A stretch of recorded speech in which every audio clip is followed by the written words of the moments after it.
জালে ধরা পড়েছে দানব আকৃতির সামুদ্রিক কচ্ছপ।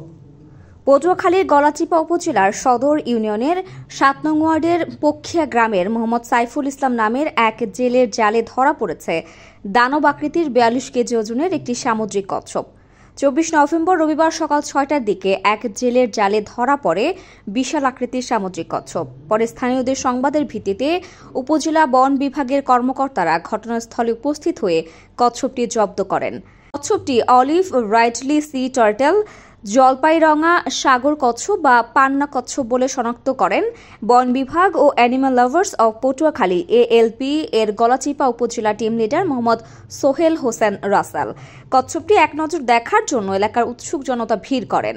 উপস্থিত সকলকে বন্যপ্রাণী সংরক্ষণ ও এদের গুরুত্ব সম্পর্কে সকলকে অবগত করেন animal lovers of Patuakhali ALP সদস্যরা। তারা উপস্থিত সকলকে বন্যপ্রাণী সংরক্ষণে এগিয়ে আসার আহ্বান জানান। কচ্ছপটি উপজেলা প্রশাসন, animal lovers of Patuakhali ALP এর টিম লিডার সহ উপজেলা রেঞ্জ কর্মকর্তারা পানপট্টি লঞ্চ ঘাট এলাকার সাগর মোহনায় অবমুক্ত করেন। এ সময় উপস্থিত ছিলেন উপজেলা রেঞ্জ কর্মকর্তা মোহাম্মদ জাহাঙ্গীর হোসেন, পক্ষিয়া বিট কর্মকর্তা জামাল হোসেন ও animal lovers of Patuakhali ALP এর উপজেলা টিম লিডার মোহাম্মদ সোহেল হোসেন রাসেল।